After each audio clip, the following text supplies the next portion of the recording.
devout Bruce Springsteen fans want to create a landmark of sorts in Asbury Park, a museum in tribute to the boss. Do you love me? Do you love me?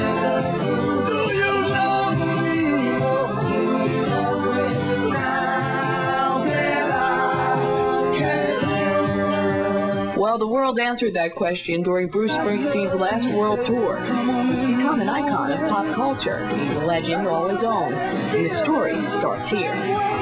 It's one of our prized possessions, definitely, because the Upstage Club is the place where it all came together. And as it says there, it was open from 68 to 71. Not a long time, but what happened in there was very significant.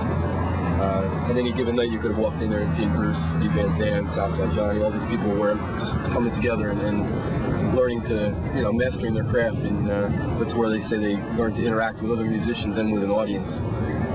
Steve Bumball and Billy Smith have been collecting Asbury Park music scene memorabilia like this sign from the now defunct Upstage Club for years. They joined forces 4 years ago. And we started out collecting memorabilia, and in the beginning had no idea that something like this would ever come about. The something Steve Bumball is referring to hasn't happened yet, but the two men's proposal to erect a Bruce Springsteen museum has received a potent response from the media, fellow fans, and even the city's mayor.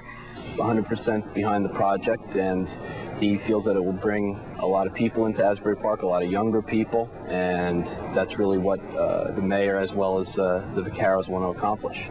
Mayor Frank Fiorentino says the plan dovetails nicely with the city's plan to renovate beachfront property. He and developers Henry and Sebastian Vaquero, who will be investing $500 million in the revitalization project, will be meeting with the two men sometime this week.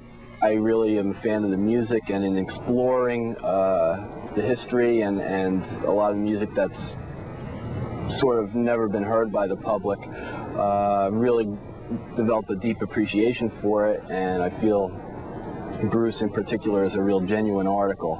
However, the question becomes how to build the tourist attraction based on Springsteen without undercutting that ingenuous regular guy image. I think the presentation is the key. We want to try to do things as nicely as possible, and really, we don't want to concentrate just on Bruce. We want to concentrate on a lot of the people that made it out of Asbury Park, like Southside Johnny, Steve Van Zandt, and a lot of people who never made it out of Asbury Park. Some of the unsung heroes of the area. The images, the spirit that lives in Springsteen's early recordings live here and give the air a kind of electric charge, as if you could glance over your shoulder and maybe, just maybe, catch a glimpse of the brash young songwriter on his way home.